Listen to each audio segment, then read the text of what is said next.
Hey everyone, Mr. Coleman here again.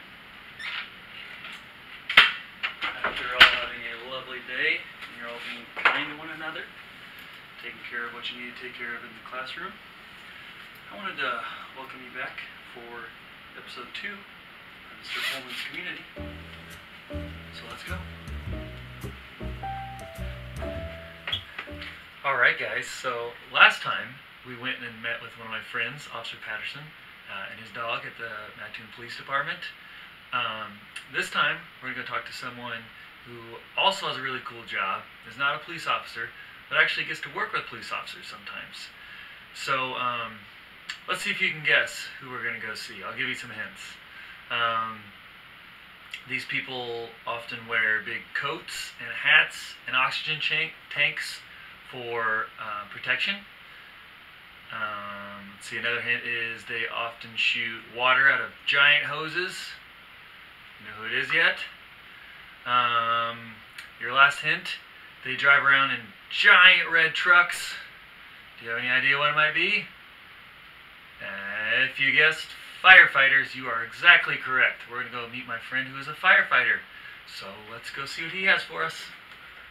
Alright, this is my friend, everybody. This is Rocky Reynolds. He's a firefighter here in Mattoon for the Mattoon Fire Department. So first of all, I want to say thanks for taking time out of your busy schedule and letting me come down here and see all the cool stuff. Thanks for allowing us to show what we do.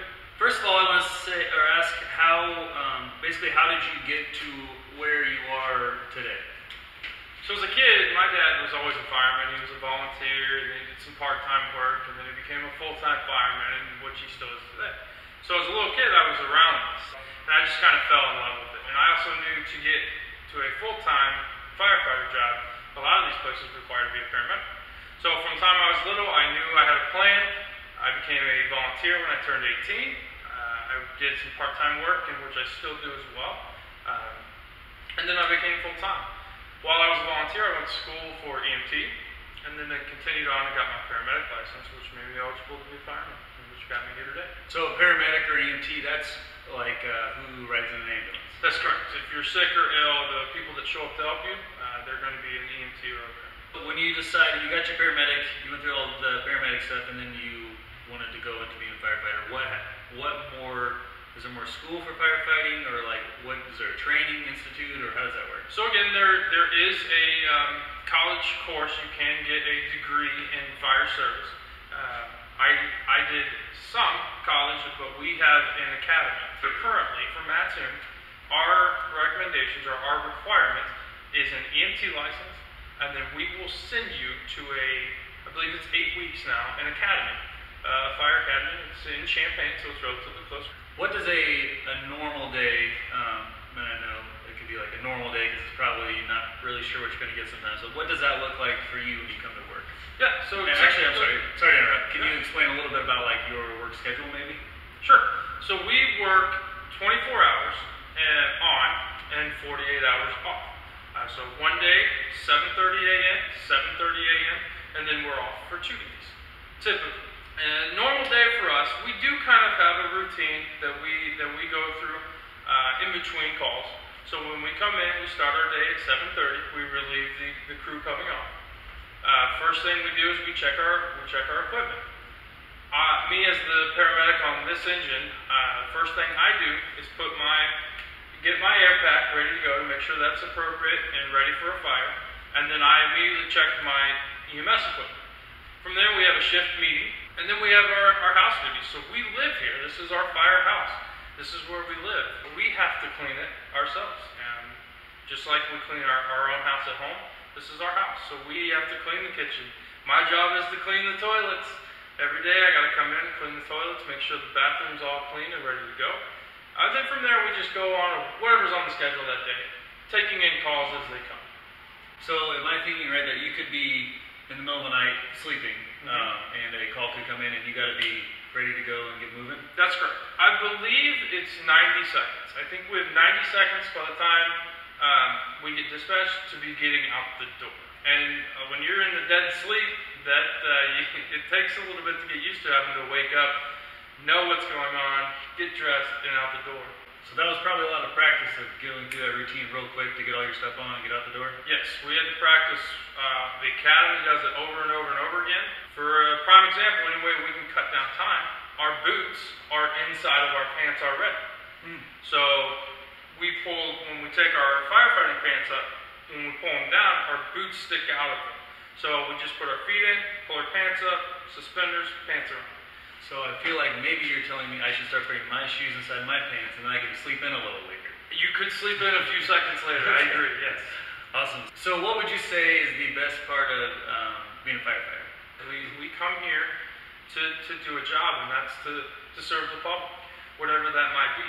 One thing that I really like about this job, we've got all these tools and all these things to help with certain scenarios, but you can never guess exactly what each scenario is going to bring you. So there's a lot of critical thinking, there's a lot of outside the box thinking, and looking at a big picture. You might have an issue right here, right, but the problem causing this issue is something over here. What would you say is some challenges or the biggest challenge you might face? So I'd say our biggest challenge would be not knowing what's going on. So we can suspect, so when you call 911, it goes to the dispatcher and then they tell us. Well, we only know what the dispatcher knows. So a lot of times we can prepare on the way to a call, but once we get there, it could be something completely different, both in the fire side and in the EMS side.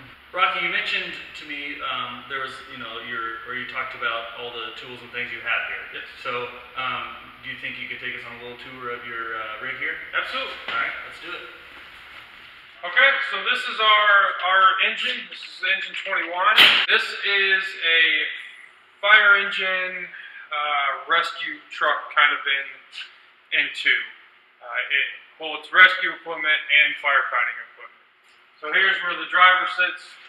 Really nothing too fancy. There's a bunch of buttons, a bunch of fancy noises, and this is how we operate just about everything on this apparatus, minus the actual physical pump. From here we can put the engine into pump mode, which just allows the fire engine to push the water out. Here, this is our control panel, and this master button right here will turn on all of our emergency lighting. When you're in drive, there's this light right here, which is one of the brightest things I've ever seen in my entire life. This will spin, and it just creates an illusion to draw your eyes in, to kind of catch your attention that we're coming. And then our front brow light is for scenes at night to light up the area. It keeps everybody safer. In this compartment, we've got our EMS equipment, our cardiac monitor. And here's where the firefighter sits. So we've got the driver, which is an engineer. Back here is the firefighter, which is my position. This is my spot today. We have all of our air packs in here to help us breathe during the fire. Some extra tools are in here. This vehicle is capable of sitting 4 people total.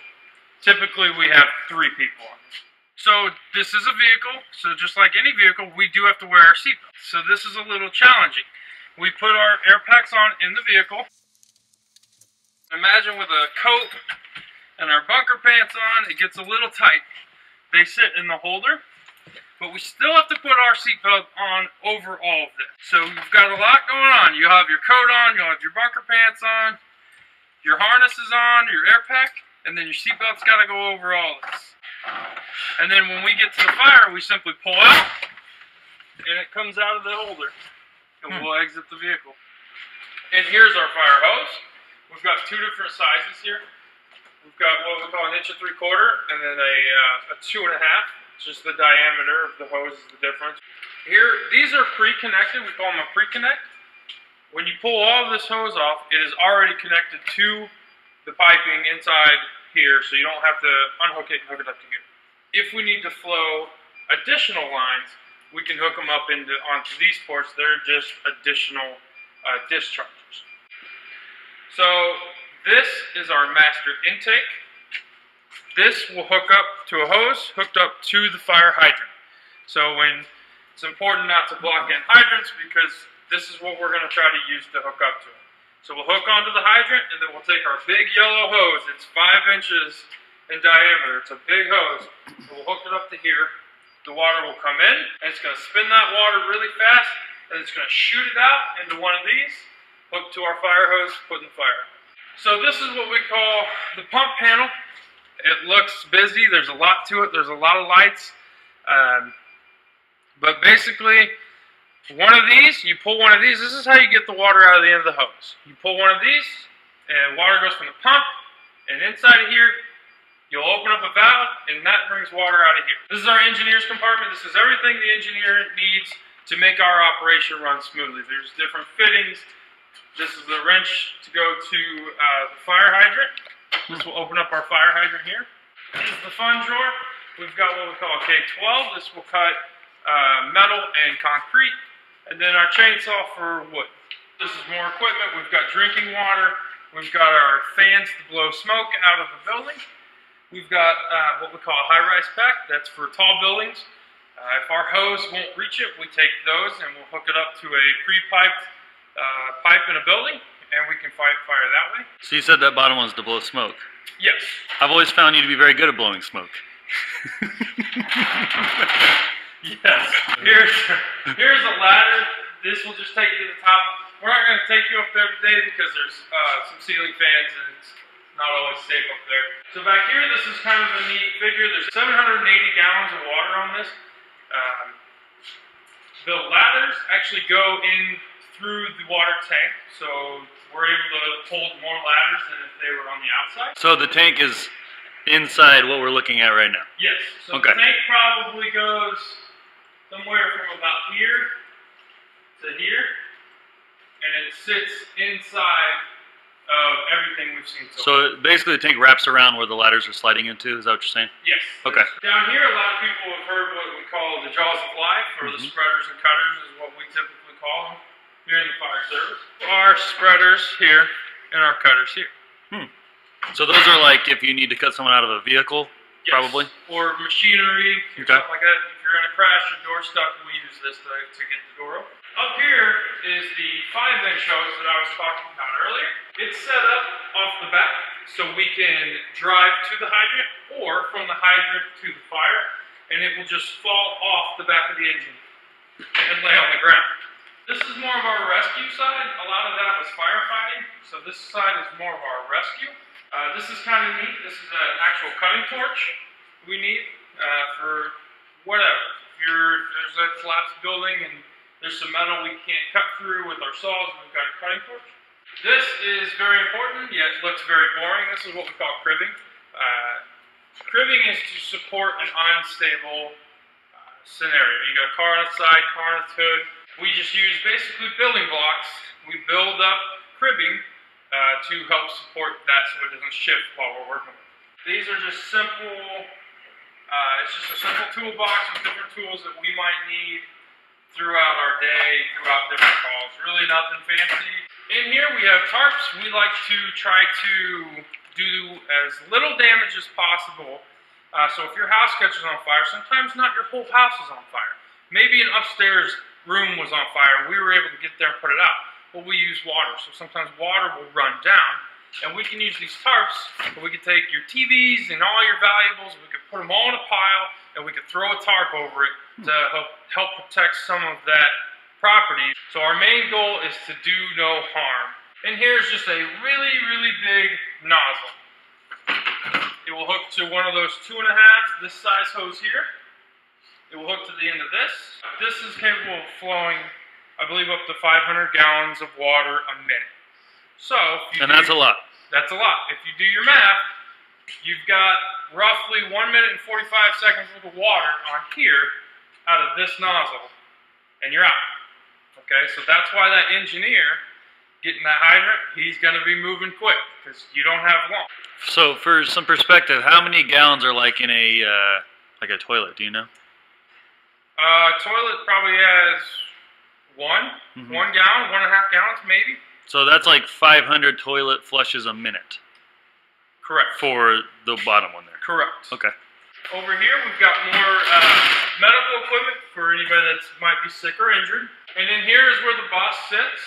He controls the air horn, the siren, and this is a neat tool we have. This is called a tick thermal imaging camera, or sometimes a flare, and this can see through smoke, and it registers heat. So anything that is a different temperature, it will show up. So if you want to look at myself, I show up a different color. So what these are great for, when there is a fire, it helps us to search. So when there's a fire, we've got to put the fire out, and we've got to search for people. And we can use those to kind of scan a room, can show us where the fire's at, and if there's a possible pet or victim there. In here we've got our hydraulic reels. Again, these are just more tools for car accidents. So if one of our students watching right now feels like they want to, maybe this is something they want to pursue in the future, what would you say to them, or what advice might you have? Yeah, well, for one, be a kid. Enjoy your childhood. If this is something you want to do, this will come.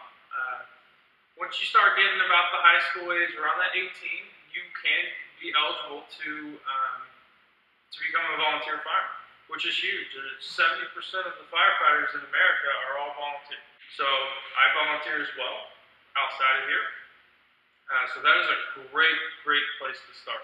But again, that's not until you're 18. And then once you're out of high school, you can run with it. Go get your EMT license, paramedic license. A lot of places will send you to the fire academy. But enjoy your childhood. Enjoy being young, play all the sports, do all the things you want to do, and don't rush growing up. So at school, we do what we call 7 habits. On my first field trip, we talked about habit 1, which is being proactive, and he explained how that helps in his job. So this is my second one, so I'm going to talk about habit 2, which is begin with the end in mind. So basically knowing what you want before, or knowing what your goal is, or knowing what you need or want before you start something. So how do you feel like when you are at work, or when you're going to a call, or whatever, how might you use, the habit of beginning with the end in mind? Yeah, so there's several different ways. Everybody has a job to do. When we pull up to a fire, our main job is to get the fire out, right? So we have steps that we have to do to ensure that happens safely and efficiently. My job is to take the hose. But while I'm taking the hose to the fire, the engineer has to hook up the hydrant, okay? So all these things are happening in steps. Our captain, he's walking around the building, looking at what maybe some hazards are. And all of this is to achieve one goal, and that is to put the fire out. So you have to start efficiently, continue to be efficient with your plan in order to reach the end goal, which is to put that fire out. So one last question for you, Rocky. What, tips do you have? I think it's fun to see firefighters and fun to see a fire truck, but it's not fun when they're coming to your house for some reason. So what tips, do you have for our kids to avoid seeing you, I guess? Yeah, so that sounds mean. I don't mean that. No, absolutely. Anytime somebody calls us, it's really not a good day for them. Nobody really wants to call. So tips, big thing, smoke detectors. Make sure your house is safe. Candles. Know the difference between tools and toys and tools. Lighters.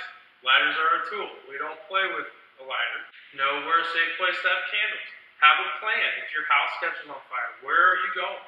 The whole family needs to, if you got a tree, I wouldn't say a fire hydrant because we're going to be right there, but somewhere where everybody can go to and you are safe. Your parents or whoever you might live with knows you are safe.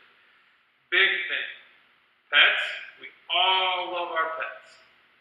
Please, please, please do not go back in for your pet. I love my dog just as much as I love my kids, but at the end of the day, he is still a dog, and my kids are more important.